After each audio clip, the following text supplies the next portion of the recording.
Salut à tous les amis, j'espère que vous allez bien. On se retrouve aujourd'hui pour une nouvelle vidéo. Dans cette vidéo, on va revenir sur toute l'actualité du Barça. On va parler du match entre le FC Barcelone et Osasuna qui aura lieu cet après-midi, avec évidemment le 11 attendu. Il y a des informations également sur le futur poste de Rafinha à terme désiré par Hansi Flick, donc on va en parler aussi.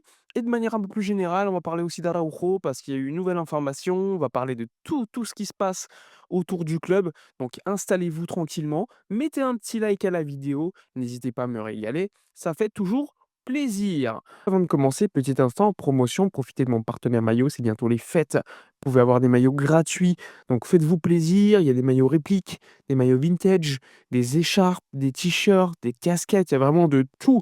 Profitez-en parce que là, il y a une promotion franchement ultra intéressante. Je vous mets tous les détails dans la description de la vidéo. Alors, c'est parti, on y va. On y va, je vous l'ai dit. Aujourd'hui, match important pour le FC Barcelone parce que le FC Barcelone affronte Osasuna à domicile, 18h30. D'ailleurs, il y aura un live à 17h pour l'avant-match, donc soyez présents comme d'habitude. Alors, ce match, sur le papier, est quand même beaucoup plus facile pour le Barça que lorsqu'on a affronté Bilbao, Real Betis ou encore, l'Atlético de Madrid. Pour autant, Osasuna est sur une dynamique positive.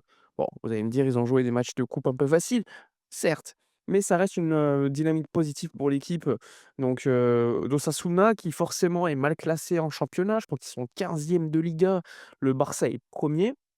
Pour autant, le FC Barcelone doit retrouver, on va dire, une certaine régularité dans le résultat, mais également dans le jeu. C'est-à-dire que, rappelez-vous l'année dernière, le Barça de Flick, on pouvait affronter n'importe qui, on pouvait mettre 4-5 buts, gagner facilement. Là, vous regardez les derniers matchs, le Barça, même si contre le Real Betis, on a largement dominé, à la fin, il y a 2 buts d'écart. Par exemple, contre l'Atlético de Madrid, et ben, ça se joue vraiment au bout du bout, parce qu'on gagne 3-1, mais honnêtement, il y a beaucoup de situations où on peut revenir à 2-2, comme contre Francfort. Donc évidemment, le Barça est dans une dynamique ultra positive en termes de résultats. Dans le jeu, il y a encore beaucoup de choses à critiquer, à améliorer. Flick en est d'ailleurs conscient, il en a parlé hier en conférence de presse. Mais pour autant, va falloir faire le job cet après-midi. Et d'ailleurs, une petite information sur le 11 attendu selon Mundo Deportivo, on pourrait avoir un 11 composé avec une attaque de Ferran Torres en numéro 9, à gauche Rashford, en numéro 10, Rafinha, et à droite Lamine Yamal. Donc ce serait une attaque ultra offensive pour le Barça. Et petite transition, l'information de la Cadena Ser hier, donc c'est un média catalan qui expliquait que Hansi Flick voulait absolument installer à terme Rafinha à ce poste de numéro 10. Alors évidemment, ce qui permettrait d'installer Rashford à gauche et d'installer définitivement Yamal à droite. Même si on n'a pas beaucoup de doutes, Yamal sur certains matchs pourra jouer beaucoup plus axial, hein, c'est une certitude, ça peut tourner avec Rafinha parce que Rafinha, rappelez-vous, à la base, c'est quand même un ailier droit, hein. Mais bon, donc ça peut amener beaucoup plus de, polyvalence au niveau tactique. Maintenant, quid de Fermin, quid de Dani Olmo? Mais en tout cas, l'objectif selon la Cadena Ser d'Hansi Flick, c'est d'installer à terme Rafinha. Il faudra évidemment voir si Rashford fait le job sans ballon, hein, parce que Rashford, lorsqu'il fait le job sans ballon comme lors des derniers matchs où il est rentré, bah, c'est bien. Mais lorsqu'il est titulaire, il le fait beaucoup moins et ça, c'est un petit peu plus problématique. En tout cas, on s'attend à un 11 ultra offensif du côté Barça, selon Monde Deportivo.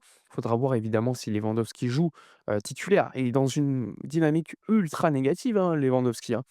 Tous les derniers matchs qu'il a fait, waouh, c'est compliqué, hein, c'est compliqué pour lui, donc on ne serait pas surpris de voir Ferran Torres qui, quant à lui, fonctionne plutôt bien. D'ailleurs, Ferran était très énervé de ne pas avoir débuté en Ligue des Champions. Il estimait être dans la continuité et avoir fait un très bon travail.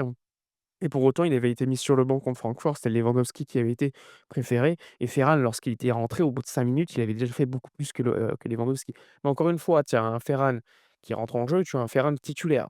Peut-être contre des adversaires, on va dire, plus accessibles, ça fera le taf. Mais il faudra voir contre des adversaires beaucoup plus forts concernant Ferran Torres.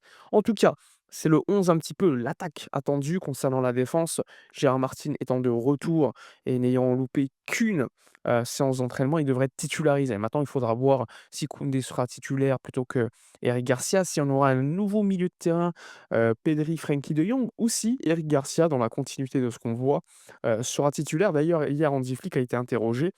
Il a dit: «Pour l'instant, ça fonctionne bien avec Eric, donc pourquoi pas le continuer?» Donc Là aussi, on a une vraie question, un vrai questionnement si, le poste d'Eric Garcia à terme va s'installer véritablement à ce poste de numéro 6 très fixe, capable tantôt de jouer un peu plus haut parfois et tantôt de revenir, dans la base, un numéro 6 à jouer un peu plus rapidement que De Jong qui tient un peu plus le ballon. Donc à voir en tout cas. C'est vraiment un match idéal au Osasuna cet après-midi au Spotify Camp Nou. On revient à la maison après le match, en semaine, de Ligue des Champions. Il faut gagner parce qu'à côté, le Real Madrid, c'est un petit peu, c'est la déliquescence, hein, toujours des rumeurs de départ de Xabi Alonso. En cas de mauvais résultat contre Alaves, il pourrait donc être démis de ses fonctions. Il faut en profiter. C'est là qu'il faut prendre des points, prendre de l'avance sur le Real Madrid, ils sont en difficulté. Peut-être que dans une autre partie de la saison, ça sera l'inverse, ça sera nous qui serons en difficulté, donc il faut absolument en profiter. Tu es à domicile, il y a pas de marge d'erreur. Il faut gagner, il faut faire le spectacle, il faut faire du beau jeu, il faut marquer des buts et tout simplement, montrer également à la Liga que les champions, bah, c'est le Barça. Évidemment, sur la scène européenne, c'est un autre dossier parce que la scène européenne, c'est contre des adversaires beaucoup plus forts, qui te mettent beaucoup plus en difficulté, tu as beaucoup plus de temps faible et ça se corrigera évidemment à ce moment-là. Mais tu dois prendre de la confiance en championnat pour ensuite essayer de calquer cette confiance gagnée en championnat sur la scène européenne. Et bientôt, il y aura le match du Slavia Prague à l'extérieur, le match de Copenhague à domicile.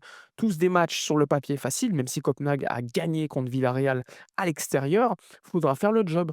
Et tout cela, évidemment, comme objectif de terminer dans le top 8 en Ligue des Champions, il faut marquer beaucoup de buts.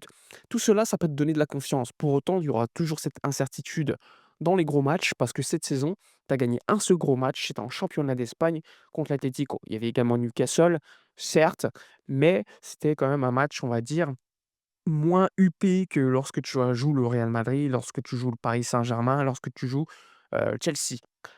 Alors, évidemment, on s'attend à beaucoup de choses. Autre info, alors Araujo est de retour à Barcelone après son voyage spirituel pour se ressourcer. Donc, le joueur uruguayen est de retour. Espérons que pour lui, ça a été bénéfique.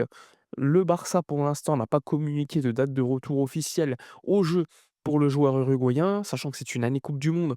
Honnêtement, je ne pense pas que le joueur uruguayen va tarder énormément de temps. Je pense que dans 2 3 semaines maximum, il sera disposé à jouer avec l'équipe. Perso, je préfère qu'il se ressource et ne joue pas, plutôt qu'il joue et continue à faire des erreurs en n'étant pas bien dans sa tête. Donc ça, c'est quelque chose que j'avais déjà expliqué. Pour autant, je vous le dis, hein, je le redis pour ceux qui ne le savent pas, pour moi, c'est la fin de l'histoire de Araujo à Barcelone. Ça démontre que tu as du mal à réagir aux échecs répétitifs. Forcément, bah, tu n'as pas la force mentale, la force également de pouvoir réagir face à des choses que tu ne maîtrises pas, face à des choses également tu maîtrises, hein, le tacle contre Chelsea pour le second jaune, forcément tu es pleinement responsable. Le manque de qualité défensive contre l'Inter, tu es aussi responsable sur les 2 buts, l'égalisation d'Acherbi, mais également le but, du 4-3.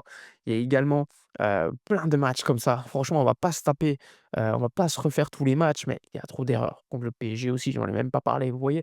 Bref. Ensuite, autre, information, heu, concerne la défense centrale. Le FC Barcelone est toujours, comme vous le savez, en recherche d'un défenseur. Hier, en vidéo, je vous parlais de l'intérêt pour Marc Guéhi, qui est effectif. Pour autant, il n'y a aucun contact avancé, hein. Mais c'est intéressant quand même de voir que le Barça cherche. Nico Schlotterbeck, toujours là également dans cette fameuse course, même si on le sait, hein, le Bayern suit le dossier, mais c'est pas leur priorité. Leur priorité, c'est de prolonger Upamecano, le joueur français. Il y a également le Real Madrid qui suit le dossier, mais un petit peu de loin, parce que pour l'instant, le Real est plutôt également à suivre Marc Guéhi aussi, mais également d'autres joueurs. On a vu Inacio, le joueur du Sporting, qui faisait partie de la shortlist du Barça, prolonger son contrat. Donc perso, je pense que ça écarte peut-être définitivement sa potentielle arrivée, ce qui met plus la puce à l'oreille sur le dossier Nico Schlotterbeck, qui, je le rappelle, est bien la priorité d'Hansi Flick pour renforcer l'été prochain ce poste. Maintenant, il faudra voir s'il prolonge ou pas avec le Borussia. Si le Bayern, par exemple, n'arrive pas à prolonger Upamecano, il y aura une véritable guerre des enchères entre les 2 clubs, même si je pense que Dortmund préférait quand même vendre à l'étranger plutôt qu'en Bundesliga. En tout cas, ça va être super intéressant, mais le Barça a bien fixé le fait qu'il fallait se renforcer à ce poste de défenseur central gaucher. Bref, voilà pour toutes les informations de la journée. N'hésitez pas à donner votre avis dans l'espace commentaire, à mettre un petit like. Je le rappelle, ce soir à 17 h live d'avant-match, donc soyez là sur YouTube, mais également sur Twitch. N'hésitez pas à venir sur Discord pour monter en live. Bref, je vous remercie, c'était agréable de pouvoir discuter avec vous hier en live d'ailleurs, hein, je vous remercie. On se retrouve cet après-midi et d'ici là, comme d'habitude, portez-vous bien.